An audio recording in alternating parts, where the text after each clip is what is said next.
अनोखी गवाही। सूर्यपुर नाम के एक छोटे से गांव में नारायण नाम का एक किसान रहता था। वो अपनी पत्नी गीता व 10 साल के बेटे के साथ अपना जीवन निर्वाह करता था। वो बहुत गरीब था। मजदूरी करके मात्र 2 वक्त का भोजन ही इकट्ठा कर पाता था। एक दिन नारायण की पत्नी गीता उससे बोली,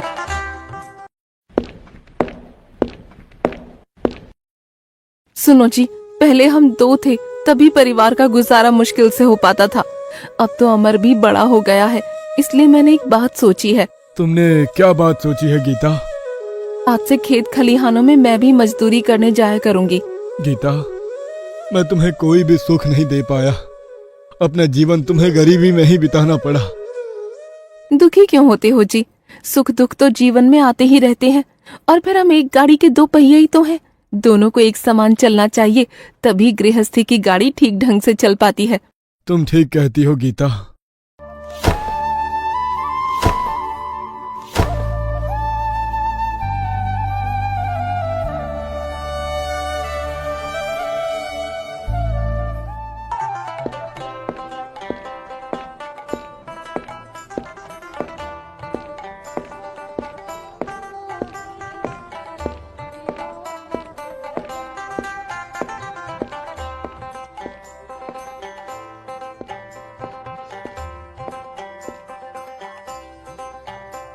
गीता और नारायण दोनों ही दूसरे के खेतों में मजदूरी करने लगे।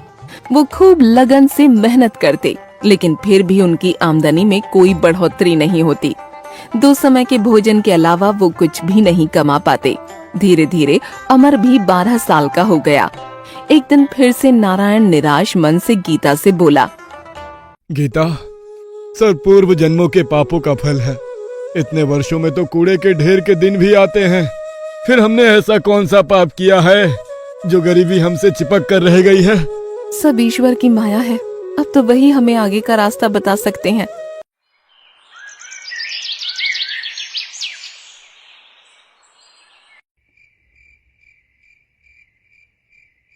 उसी रात नारायण के स्वप्न में देवी सरस्वती प्रकट हुई और कहने लगी, पुत्र नारायण, तेरा बेटा बड़ा हो गया है, इसे पढ़ाता क्यों नहीं? देवी सरस्वती, आप तो मेरी दशा से भली भांति अवगत होंगी। ऐसी कठिन परिस्थितियों में मैं कैसे अमर को पढ़ा सकता हूँ?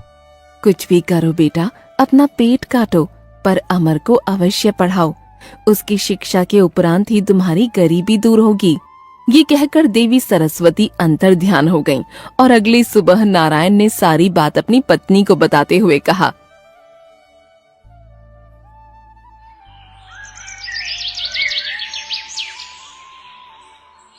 गीता, आज रात माँ सरस्वती मेरे सपने में आई थी।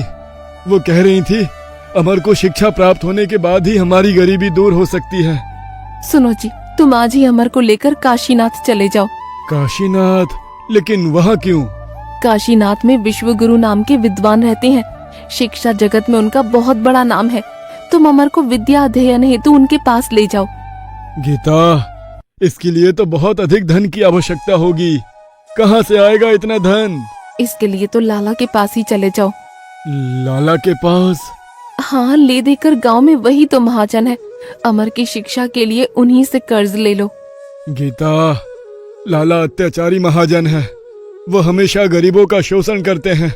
वो बहुत अधिक ब्याज पर कर्ज देते हैं और समय पर कर्ज ना चुकाने पर वो बहुत क्रूर हो जाते हैं। तुम ऐसे महाजन से उधार लेने की बात कर रही हो? इसके अलावा और कोई रास्ता भी तो नहीं है जी। कुछ भी हो, जब साक्षात माँ सरस्वती ने अमर को शिक्षा दिलवाने को कहा है, तो हम अपने बेटे को शिक्षा अवश्य दिलवाएंगे। परंतु ऋण लेने के लिए हमारे पास गिरवी रखने के लिए है ही क्या? लाला बिना कोई वस्तु गिरवी रखे किसी को धन नहीं देते। तुम ये घर गिरवी रख दो। ये क्या कह रही हो तुम? सिर छुपाने का यही तो एक आसरा है। भगवान ना करे यदि ये भी छिन गया तो क्या होगा? शुभ शुभ बोलो जी, भगवान जो करेगा ठीक ही करेगा।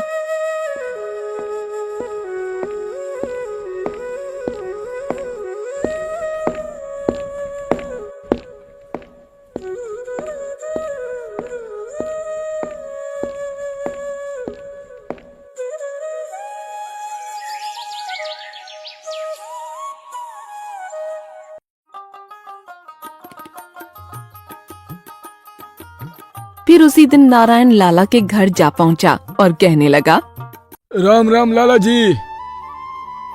कहो नारायण, कैसे आना हुआ आज? लाला जी, एक अर्ज लेकर आया हूँ आपके पास। कहो नारायण, क्या अर्ज है तुम्हारी? लाला जी, मुझे थोड़ा कर्ज चाहिए। कर्ज? किस लिए? मैं अपने बेटे को पढ़ाना चाहता हूँ लाला जी, इसलिए मुझे कर्ज चाहिए था। ओहो, लेकिन तुम कर्ज लोगे किस पर? गिरवी रखने के लिए तुम्हारे पास है ही क्या? लाला जी, तुम तो जानते ही हो मैं कितना गरीब हूँ। ले देकर एक झोपड़ी ही है मेरे पास, बस उसी झोपड़ी को आपके पास गिरवी रख दूंगा। सौदा बुरा नहीं है। नारायण ऋण तो चुका नहीं पाएगा, तो फिर उसकी झोपड़ी पर मेरा कब्जा हो जाएगा। हाँ, मैं तुम्हें 10 सोने के सिक्के उधार दे सकता हूँ। ठीक है लाला जी। इसके लिए मैं तुमसे एक कागज पर अंगूठा लगवाऊंगा और 10 साल की मोहलत भी दूंगा। अगर 10 सालों में तुम कर्ज ना चुका पाए तो तुम्हारी झोपड़ी पर मेरा अधिकार होगा। मुझे ये स्वीकार है लाला जी। फिर लाला ने एक कागज पर नारायण का अंगूठा लगवा लिया और उसे 10 सोने के सिक्के भी दे दिए, जिसे लेकर नारायण ने लाला का शुक्रिया अदा किया।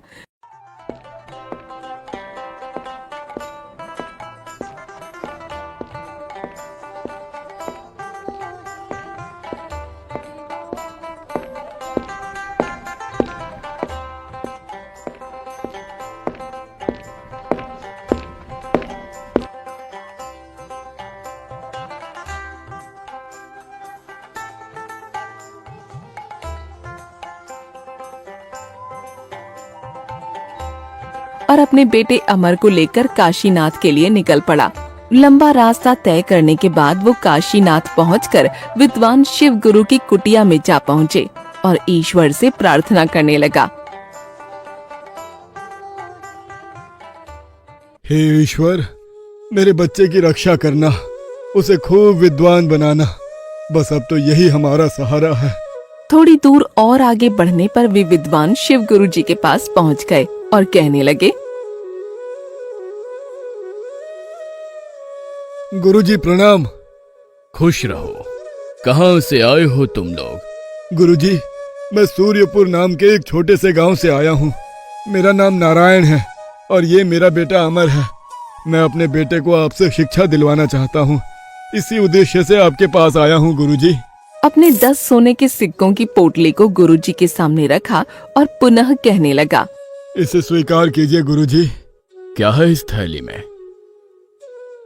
इसमें 10 सोने के सिक्के हैं गुरुजी। जैसे तैसे इसका प्रबंध कर पाया हूँ, आपको इससे अधिक धन नहीं दे पाऊंगा गुरुजी।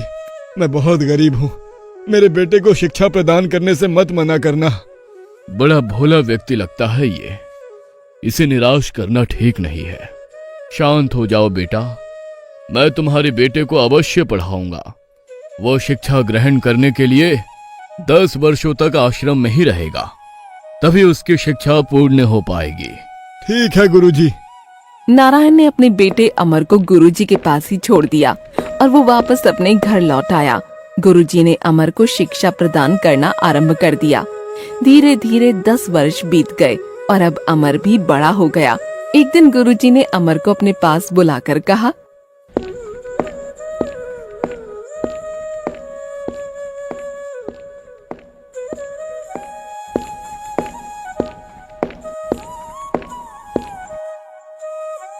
पुत्र अमर, आज तुम्हारी शिक्षा पूर्ण हुई। तुम हमारे शिष्यों में सबसे मेधावी छात्र हो, इस पर मुझे हमेशा गर्व रहेगा। गुरुदेव, सब आपकी कृपा का फल है, वरना मैं किसी योग्य था। बेटा, अब तुम अपने माता पिता के पास लौट जाओ। तुम्हारी प्रतीक्षा में वो ना जाने कब से बाट जो रहे होंगे। कैसे होंगे मेरे माता पिता? ना जाने वे कब से मेरा इंतजार कर रहे होंगे।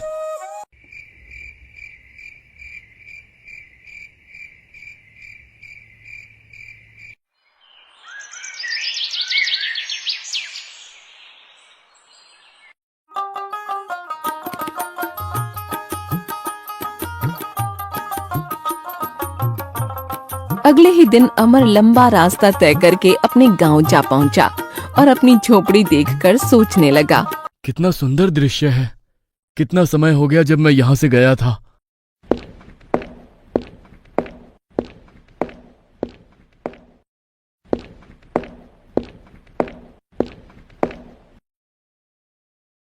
कौन हो तुम और अंदर क्यों घुसे चले आ रहे हो? प्रणाम पिताजी, मैं हूँ अमर, आपका बेटा। अमर बेटा, तुम्हारी शिक्षा पूरी हो गई? जी पिताजी, गुरुजी की आज्ञा से ही मैं घर लौटा हूँ। अरे गीता, कहाँ हो तुम? यहाँ आओ, जल्दी देखो, हमारा बेटा शिक्षा पूरी करके लौटा है। तुरंत ही गीता बाहर आ गई और अपने बेटे को देखकर बहुत प्रसन्न हुई। बेटा, मेरा बेटा, देखो तो कितना दुबला हो गया है। तुझे पता भी है मेरे बच्चे, हम दोनों ने तुझे कितना याद किया। मुझे अंदाजा है माँ, मैंने भी आप दोनों को बहुत याद किया। गीता, अब हमारे बुरे दिन बीत जाएंगे। अब हमारा बेटा नौकरी पर लग जाएगा। भगवान करे वो दिन शीघ्र आ जाए।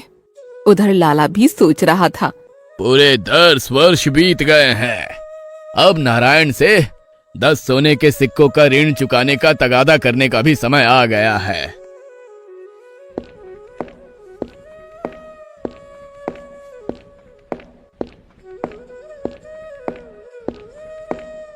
वो तुरंत ही नारायण की झोपड़ी की ओर चल दिया। जब वो झोपड़ी के पास पहुंचा तो सामने अमर को खड़ा देख सोचने लगा। तुम अमर हो? हाँ, मैं अमर हूँ। और आप लाला जी? ओह, भूले नहीं तुम मुझे? लाला जी, तुम भी कोई भूलने की चीज हो? कहो, कैसे आना हुआ आपका? तुम्हारे माता पिता कहाँ है? अमर ने लाला की बात का कोई जवाब नहीं दिया तो लाला का पारा चढ़ गया। वो तुनक कर बोला, बताते क्यों नहीं? तुम्हारे माता पिता कहाँ है? सुनो लाला जी, मेरे पिताजी जिंदा पेड़ों को काटने और मुर्दा पेड़ों को रोपने गए हैं। क्या? हाँ लाला जी, और मेरी माँ हवा बेचने और चांदी खरीदने गई है। लगता है ये अमर आवश्यकता से अधिक पड़ आया है, तभी ऐसी बातों से मुझे मूर्ख बना रहा है। अमर को धमकाते हुए वह बोला, ये कैसी ऊटपटांग बातें कर रहे हो? मैंने जो पूछा है उसका ठीक ठीक उत्तर दो। मैंने बताया तो लाला जी। सुनो, तुम्हारे पिताजी ने 10 वर्ष पहले ये झोपड़ी गिरवी रखकर मुझसे 10 सोने के सिक्के उधार लिए थे। क्या? क्या लाला जी, सचमुच? हाँ, नारायण ने 10 वर्ष बीतने पर भी वो सोने के सिक्के मुझे वापस नहीं लौटाए हैं। आज मैं अपने सिक्के लेने आया हूँ। तुम सच सच बता दो कि तुम्हारे माता पिता कहाँ है, नहीं तो क्या करोगे लाला? लड़का बड़ा चालबाज है, इससे चालाकी से काम लेना होगा। तो उधार दिए सिक्के वापस नहीं मांगूंगा। यानी कि आप कर्ज माफ कर दोगे? हाँ हाँ, माफ कर दूंगा।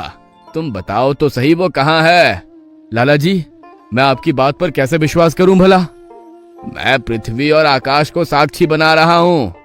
लाला जी, ये दोनों ही बोल नहीं सकते, अतः उन्हें साक्षी नहीं बनाया जा सकता। तो फिर क्या करे? अगर आप किसी जीवित प्राणी को साक्षी बनाए तो मैं मान लूंगा।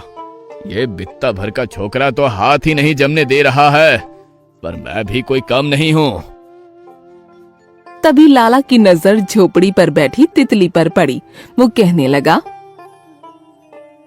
मैं इस तितली को साक्षी मानकर वादा करता हूँ कि यदि तुम अपने माता पिता का पता बता दोगे तो मैं उनके द्वारा लिया गया कर्ज माफ कर दूंगा। ये हुई ना कुछ बात लाला जी।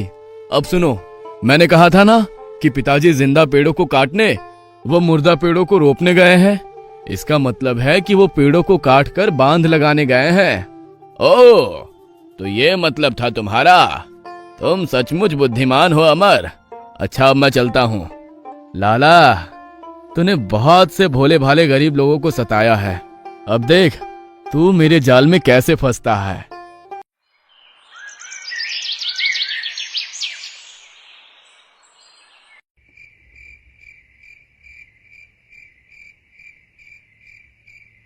जब शाम हुई और नारायण घर लौटा तो अमर ने सारी बात अपने पिता को बताई। पिताजी, लाला आया था। ओह, अब क्या होगा? पिताजी, आप घबराओ नहीं, मैं आ गया हूँ। उस जमाखोर लाला से मैं निपट लूंगा। तुम? लेकिन कैसे बेटा?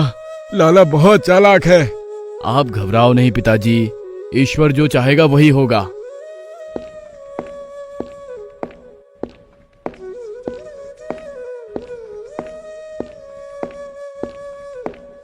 अगले दिन लाला फिर से नारायण के घर आ धमका। उस दिन फिर अमर घर पर अकेला ही था। लाला जी, आज कैसे आना हुआ? अपना उधार मांगने आया हूँ। कहाँ है तुम्हारे माता पिता? लाला जी, तुम किस उधार की बात कर रहे हो जो कल तुमने माफ कर दिया था? माफ किया था? तुम झूठ बोल रहे हो। कल ही तो आपने कर्ज माफ करने की बात कही थी। मैं महाराज के दरबार में शिकायत लेकर जाऊंगा। हाँ। उसी दिन लाला दरबार में पहुंच गया और महाराज से कहने लगा, महाराज की जय हो, मेरा न्याय कीजिए महाराज। अरे लाला, तुम? भला तुम्हें कौन परेशान कर सकता है? महाराज, गांव के ही नारायण ने मुझसे 10 वर्ष पूर्व 10 सोने के सिक्के लिए थे, लेकिन अब मांगने पर उसका धूर्त बेटा उल्टा बोलता है। मंत्री जी, तुरंत नारायण और उसके बेटे को महल में बुलाया जाए। महाराज के आदेश पर तुरंत नारायण और अमर को बुलाया गया तो महाराज ने नारायण से प्रश्न किया। नारायण, ये क्या मामला है? क्षमा कीजिए महाराज, पिताजी की तरफ से मैं पैरवी करूंगा। कहो, क्या कहना चाहते हो? महाराज, ये सच है कि 10 वर्ष पूर्व मेरे पिताजी ने लाला जी से धन उधार लिया था, तो उसे लौटाते क्यों नहीं हो? महाराज, कल लाला जी हमारे घर आए थे तो उन्होंने मुझसे कर्ज माफ करने का वादा किया था। फिर कर्ज मांगने का तो सवाल ही पैदा नहीं होता। यह झूठ बोल रहा है महाराज, मैं कल इसके घर गया ही नहीं था। अमर, क्या अपनी बात सिद्ध करने के लिए तुम्हारे पास कोई प्रमाण है? तब अमर ने कल का सारा किस्सा महाराज को सुनाया तो उन्होंने कहा, ओह, तो एक तितली है तुम्हारी गवाह? जी महाराज, वो तितली ही एकमात्र गवाह है। अमर, यह दरबार है, किसी नाटक का दृश्य नहीं जो तुम मनगढ़ंत कहानी बताओगे। मैं सच कह रहा हूँ महाराज, कल लाला जी ने अपनी नाक पर बैठी तितली को गवाह बनाया था। यह झूठ बोल रहा है महाराज, कल जब मैं इसके घर गया था तो तितली झोपड़ी पर बैठी थी। अरे ये मैंने क्या कह दिया, अपने ही खिलाफ गवाही दे दी। लाला, अब तो तुम मेरे शब्द जाल में फंसी गया। लाला, इस बात से यह सिद्ध होता है कि अमर सच और तुम झूठ बोल रहे हो। अब नारायण तुम्हें 1 भी रुपए कर्ज नहीं चुकाएगा। मुझे माफ कर दीजिए हुजूर, जो मैंने आपसे झूठ बोला। लाला, तुम अपना धंधा चलाओ, लेकिन ईमानदारी से। दोबारा झूठ और फरेब से काम किया तो तुम्हें बंदी गृह में डलवा दूंगा। जी महाराज, दोबारा ऐसी गलती नहीं होगी। दरबार समाप्त होने पर सभी अपने अपने घर जाने लगे तो महाराज ने अमर को रोक कर कहा, अमर, मैं तुमसे बहुत प्रसन्न हूँ। तुम्हारी सूझबूझ ने तुम्हें कर्ज चुकाने से बचा लिया। क्या तुम मेरी एक बात मानोगे? अवश्य महाराज, आप बस आदेश दीजिए। मैं जानता हूँ तुम शिक्षा ग्रहण करके आए हो और बहुत बुद्धिमान हो। तुम्हारी जगह तो मठों में विद्वान की है, किंतु मैं चाहता हूँ कि तुम राज दरबार में रहकर न्याय मंत्री का पद संभालो। क्या तुम्हें यह मंजूर है? अवश्य महाराज, ये तो मेरे लिए सौभाग्य की बात होगी। राजसराय में तुम्हारे रहने व खाने पीने की व्यवस्था कर दी जाएगी। तुम कल से ही दरबार में शामिल हो सकते हो। जैसी आपकी आज्ञा महाराज। इस तरह अमर की सूझबूझ ने अमर और उसके परिवार की परिस्थितियों को बदल दिया।